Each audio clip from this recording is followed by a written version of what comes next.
পাইছোঁ কিন্তু নাৰীৰ ক্ষেত্ৰত এই দুগৰাকী নাৰীৰ কথা উল্লেখ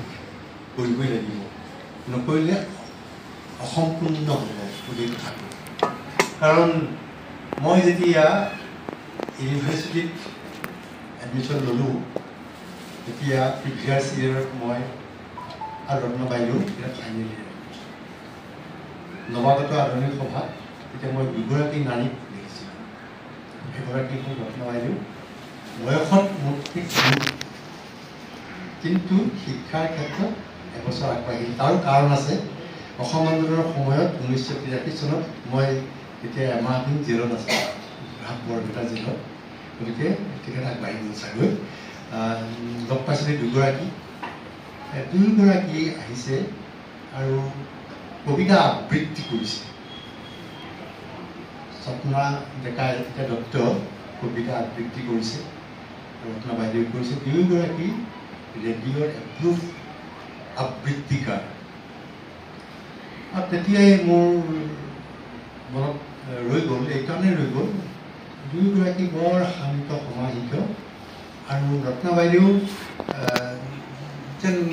নিজেই এটা কবিতা কথা বতৰাবিলাক ইমান মাৰ্জিত আৰু আচৰণ খোজ কাটল সকলোবিলাক আমাৰ ৰত্ন বাইদেউৰ লগৰ আছে অঞ্জু বাইদেউ যেতিয়া আমি মানে কোৱা খোজ কাটলৰ পৰা ধৰি ইমান শান্ত সমাহিত এগৰাকী বিদুষী মহিলা তেতিয়াৰ পৰা তেতিয়া সাহিত্য প্ৰতিযোগিতাতো ভাগ লৈছে লেখা কৰিছে তেখেতে তেতিয়াই চিনাকি হ'ল তাৰ পাছত লাহে লাহে বাইদেউৰ লগত এটা মোৰ ঘনিষ্ঠ সম্পৰ্ক হ'ল তাৰপিছত তেখেতৰ কিতাপ আমি প্ৰকাশৰ দায়িত্বও ল'লোঁ আৰু প্ৰস্তুত প্ৰকাশন আৰু প্ৰস্তুত সাহিত্য ন্যাসৰ অনুষ্ঠান হয় ডিব্ৰুগড় গ্ৰন্থমেলা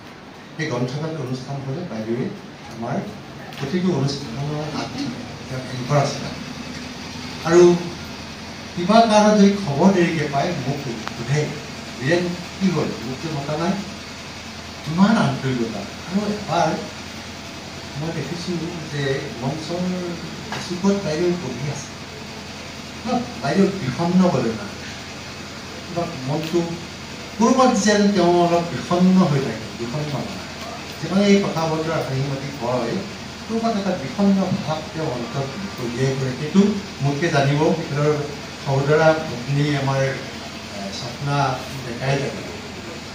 মই তেনেকেই কৈছোঁ বাৰু যিটো দেখিছোঁ মই কৈছোঁ মই মেবি ৰং মোৰ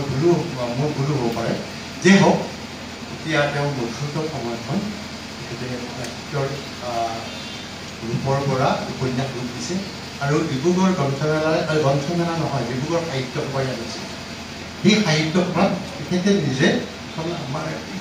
ষ্টলবিলাকত দি ফুৰিছিলে আমিও লৈছিলোঁ আমাৰো এটা ষ্টল আছিলে আৰু সেইখন মানে হট কেকৰ দৰে হৈছিল বিক্ৰী হৈ গ'ল তেতিয়া দ্বিতীয় সংস্কৰণ দ্বিতীয় মুদ্ৰণ বুলি কয় মুদ্ৰণটো তোমালোকে কৰিবা নেকি আপুনি যেতিয়া কৰিম কাৰণ এইখিনি জনপ্ৰিয়তা লাভ কৰিলে ৰেডিঅ'ত সেইখন মানে সম্প্ৰচাৰিতও হ'ল গতিকে সেই লাভজনক এটা ব্যৱসায় বুলি কৈছোঁ আমাক দিছে নিজে কৰিব পাৰিলেহেঁতেন পইচা ঘটাৰ মন থকাহেঁতেন নিজে কৰি পেলাই তেওঁ উপাৰ্জন কৰিব পাৰিলে কিন্তু সেই মানসিকতা তেওঁ কেতিয়াও নাছিল সেই কৰিলোঁ তাৰপিছত তেওঁ ৰূপালী পৃথিৱীখন কৰিলে দ্বিতীয়খন কৰোঁতে তেওঁ আমাক প্ৰথম তেওঁ কৰে নতুন উপন্যাস কিজানি তেওঁলোকৰ লোকচান হ'ব এই ভাবি পেলাই তেওঁ নিজে কৰে পইচা ঘটিবৰ কাৰণে নহয় তেওঁ কৰিলে তেওঁ এগৰাকী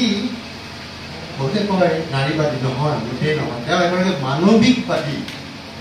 আৰু তেওঁ এগৰাকী সমাজবাদী লেখিকা উপন্যাস তেওঁ লেখাত মানে সহমৰ্মিতাৰ প্ৰকাশ পাইছে নাৰীৰ এই যে দ্বিতীয়া আইজনী দেউতাকে আইজনী বুলি মাতিছিলে আইতাকে আইজনী বুলি মাতিছিলে আইজনীৰ যিটো মনোবেদনা সেই মনোবেদনাটো তেওঁ ফুটাই পাইছে মাহীআই বুলি ক'লে তাৰ পাছত তেজীমলাৰ সাধুটোৰ পাছত এনেকুৱা এটা ধাৰণা দিলে মাহীআই বুলি কোৱাৰ লগে লগে চব খাই যায় আৰু মাহী এতিয়া সেই বুঢ়ীআই সাধু সেই তেজীমলা সাধুটো এইটো বিভিন্ন ভাষাত ভাৰতীয় ভাষাততো অনুবাদ হৈছেই মানে ভাৰতৰ বাহিৰতো অনুবাদ হৈছে স্পেনিছ ভাষাত অনুবাদ কৰিছে আমাৰ মৰাণৰে তেখেতৰ নাম হ'ল তন্ময় সোণোৱাল তেওঁ কৰিছে তেওঁ অনুবাদ কৰোঁতে তেওঁ অলপমান সমস্যাত পৰিছে ইমান নৃশংস হ'ব পাৰেনে ইমান বৰ্বৰ হ'ব পাৰেনে এগৰাকী নাৰী মাহীয়েক বুলি ইমান বৰ্বৰ হ'ব পাৰেনে গতিকে এইটো কিয় হ'বনে এতিয়া ৰিটল মানে কৰিব হ'বনে এইটো পুনৰ লিখিবৰ হ'ল নহ'লে কওঁতে পুনৰ ক'ব মানে কোৱাৰ প্ৰয়োজন হ'ল আৰু বেজবৰুৱাৰ মই বেজবৰুৱাৰ প্ৰতি মানে ক্ষমা প্ৰাৰ্থনাই কৈছোঁ যে এই সাধু কিছুমান যিমানবিলাক সাধু আছে তাত মানে কি ঠগাৰ কথা আছে এই হেৰিয়ৰ কথা মানে ঘৰিয়াল আৰু বান্দৰৰ সাধু এনেকুৱা কিছুমান আছে য'ত মানে ল'ৰা ছোৱালীয়ে কি শিকিব চকিবলৈ শিকাৰ নিচিনা হ'ব মানে তেনেকুৱা ধৰণৰ কথা গতিকে সেই কিছুমান কথা এতিয়া আমি চিন্তা কৰিব হ'ল আৰু ৰত্না বাইদেৱে এই লোককথাটি তেজীমলাৰ সাধুটো তেওঁ মানে ৰূপ দিলে উপন্যাসৰ ৰূপ দিলে দ্বিতীয় মানে দ্বিতীয়গৰাকী সাউদৰ প্ৰথমগৰাকী জেউকী ৰূপে গুণে একেবাৰে ধুনীয়া আছিলে ধন্যা ৰূপে গুণে ধন্যা একেবাৰে তেওঁ এটা সন্তান জন্ম দি পেলাই দ্বিতীয় সন্তানটো জন্মৰ সময়ত প্ৰসৱজনিত ৰোগত মৃত্যু হ'ল আৰু সেই জেউকী যিগৰাকী নাৰী সেই নাৰীগৰাকী এই দ্বিতীয়া মানে আইজনীৰ গাঁৱৰে ভাগ্যৱান এনেকুৱা ধৰণৰ নামটো আছিলে তেখেতৰ দেউতাকৰ মাকৰ মানে সুন্দৰী কন্যা এগৰাকী বিয়া দিলে তাৰপিছত সেই 6 বছৰ সাউদে মানে তেজীমলাক বহুতে সময় ডাঙৰ দীঘল কৰিলে তাৰ পাছত কাৰোবাৰ হয়তো হেঁচাত বিভিন্ন হেঁচাত পৰি পেলাই তেওঁ বিয়া পাতিব পৰা হ'ল বিয়াৰ খবৰটো দিবলৈ মানে এইটো তেওঁ গমেই নাপায় মানে দ্বিতীয় পত্নী মানে আইজনীয়ে গমেই নাপায় দীঘলীয়া মই কৰিব বিচৰা নাই কিন্তু অৰ্থতে জলপাত দীঘলীয়া হৈ যাব গুচি গৈছে এজনী সম্পৰ্কীয় এগৰাকী পেহীয়েক দ্বিতীয়াৰ এগৰাকী পেহীয়েক দ্বিতীয়া বুলি কৈছোঁ দেই পেহীয়েক দ্বিতীয়াৰ মানে সমপৰিয়া মানে আইজনীৰ সমপৰিয়া আহিলে থাকিলে এখন পাতিলে ফুলে তাৰপিছত যিকেইদিন আছিলে তেওঁ মানে এই আইজনীৰ মানে কাষে কাষে ঘূৰি ফুৰিছে কথা এটা যেন ক'ব বিচাৰিছে কিবা যাবৰ দিনাখন তেওঁ ক'লে আৰু আইজনী মই বাৰু দেখা নাপাম কাৰণ তোৰ দুজনী বায়েক আৰু ভিনেহিয়েক দুজনে তোক সাউদলৈ দিবলৈ ঠিক কৰিছে একেবাৰে ঠিক হৈ গৈছে যে তই যাবিগে বুলি মই বাৰু নাপাম আৰু সি চক হৈ গ'ল চক খাই তেওঁ ভাবিছে তেওঁ কৈছে উপন্যাসখনত কৈছে মই সুন্দৰী নহয় কিন্তু মই ইমান বেয়াও নহয় আকৰ্ষণীয় নহয় কিন্তু মোক দলিয়াই পেলাব লগাও নহয় কিন্তু মই তাই খুব মানে ভাল গাইছিলে গাঁৱত বিয়া সবাহত বিয়া নাম আই নাম ঠাই নাম এইবিলাক বৰ সুন্দৰকৈ গাইছে সেইফালে তেওঁ এটা তাত মানে সমাজত স্থান আছিলে গতিকে মোক মানে কি এগৰাকী বিয়া কৰোৱা এজন ল'ৰা সাউদ তাতে বহুত দূৰলৈ গুচি যাবগৈ সেইবাবে বিৰাট চখ মই ইমান মানে ঘৰখনৰ কাৰণে মই ইমান মানে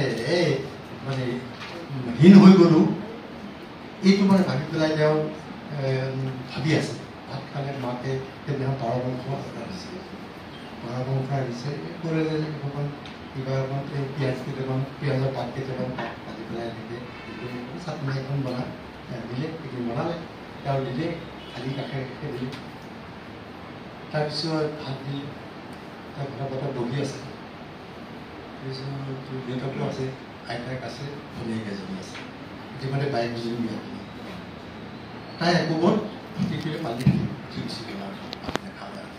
আৰু মানে বিচনাত পৰিলে পৰীক্ষা কাটিলে আৰু সেই কথাবিলাক আহি আছে কি দুখ কি পাপ তাৰ আগতে দেউতাকে কৈছে আই তই দুখ নকৰিটো ভালৰ কাৰণে কৈছে এইবিলাক আৰু কৈছে আৰু তেনেকুৱা ধৰণৰ এটা মনস্তাত্ত্বিক বিশ্লেষণ ঔপন্যাসিকগৰাকীয়ে দাঙি ধৰিছে